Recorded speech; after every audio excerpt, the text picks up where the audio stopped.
সাবেক রাষ্ট্রপতি জাতীয় পার্টির প্রতিষ্ঠাতা চেয়ারম্যান হোসেন মোহাম্মদ এরশাদের পঞ্চম মৃত্যুবার্ষিকী উপলক্ষে দোয়া মাহফিল ও আলোচনা সভা অনুষ্ঠিত হয়েছে। রবিবার জেলা জাতীয় পার্টি ও অঙ্গ সংগঠনের আয়োজনে পটুয়াখালী শিশু একাডেমিতে এ সভা অনুষ্ঠিত হয়। জাতীয় পার্টি পটুয়াখালী জেলা শাখার ভারপ্রাপ্ত সভাপতি মোহাম্মদ জাফরুল্লাহ সভাপতিত্বে ও জাতীয় পার্টি পটুয়াখালী জেলা শাখার সাধারণ সম্পাদক মোহাম্মদ আব্দুর রাজ্জাক হাওলাদারের পরিচালনায় অনুষ্ঠিত সভায় প্রধান অতিথি হিসেবে উপস্থিত ছিলেন সিনিয়র কো চেয়ারম্যান জাতীয় পার্টি ও জাতীয় সংসদে বিরোধী দলীয় উপনেতা ব্যারিস্টার আনিসুল ইসলাম মাহমুদ এমপি। বিশেষ অতিথি হিসেবে উপস্থিত ছিলেন পটুয়াখালী ১ আসনের এমপি জাতীয় পার্টির কো চেয়ারম্যান ও সাবেক মন্ত্রী বীর মুক্তিযোদ্ধা এবিএম রুহুল আমিন হাওলাদার, জাতীয় পার্টির প্রেসিডিয়াম সদস্য এসএম ফয়সাল চিশতি। আলোচনা সভায় প্রধান অতিথি সিনিয়র কো চেয়ারম্যান জাতীয় পার্টি ও জাতীয় সংসদে বিরোধী দলীয় উপনেতা ব্যারিস্টার আনিসুল ইসলাম মাহমুদ এমপি বলেন, জাতীয় পার্টির প্রতিষ্ঠাতা চেয়ারম্যান ও সাবেক রাষ্ট্রপতি হোসেন মোহাম্মদ এরশাদের শাসনামলেই দেশের উন্নয়নের যাত্রা শুরু হয়। তিনি স্বাধীনতার পর বাংলাদেশের উন্নয়নের সূচনা করেন। তিনি বাংলাদেশকে সুন্দর করে সাজিয়েছিলেন। আপনি কি আপনার মাদকাসক্ত স্বজনকে নিয়ে চিন্তিত? তাহলে আজই যোগাযোগ করুন পটুয়াখালী মাদকাসক্ত চিকিৎসা সহায়তা ও পুনর্বাসন কেন্দ্রে, পল্লী বিদ্যুৎ সংলগ্ন স্বাধীনতা সড়ক, পটুয়াখালী। এবং এটা এখানে শেষ নয়, এখন প্রায় প্রত্যেক দিন আমরা দেখছি প্রশাসনের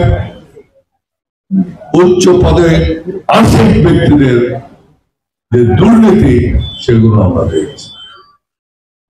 কেন এটা হলো? এগুলো তো বন্ধ করতে, না হয়তো এই দেশ, যে দেশের কথা বলছেন যে ৩০ লক্ষ মানুষের প্রাণের বিনিময়ে এই দেশ পেয়েছেন, সে দেশ কি টিকে থাকতে পারবে? নামে আপনি তো এই দেশ স্বাধীন করেছেন মানুষকে ভালো রাখার জন্য।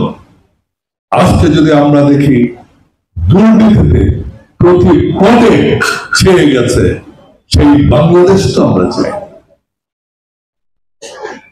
ওয়াইসার সাহেব সম্পর্কে এত কথা হয়, আপনি তখন যারা প্রশাসনে ছিল তাদের জিজ্ঞাসা করেন তিনি কিভাবে দেশ চালিয়েছেন। আজকে কেন প্রশ্ন, আজকে কেন প্রতিপদে বসত? আপনার কোটা সরকার একটা সিদ্ধান্ত নিয়েছিল যে কোটা আগে যেভাবে ছিল সেভাবে থাকবে।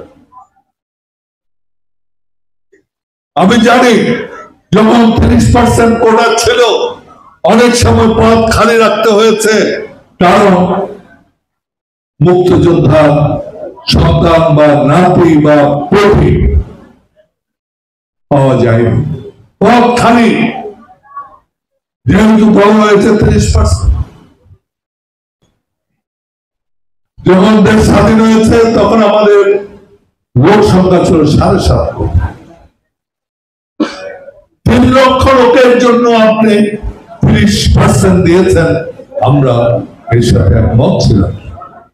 কিন্তু আজকে এত ৫০ বছর পরে এসে এই ৩ লক্ষ লোকের জন্য আমরা ৩০% কোটা দেবো, এটা তো হতে পারে। এটাকে নতুন ভাবে চিন্তা করব। দরকার হলে মহিলাদের কোটা বাড়ানো। আমি এখন অবশ্য মনে করি মহিলাদের কোটা বাড়ানোর দরকার নাই, এই জন্য যে এখন লেখাপড়ায় মহিলারা ছেলেদের চেয়ে অনেক এগিয়ে।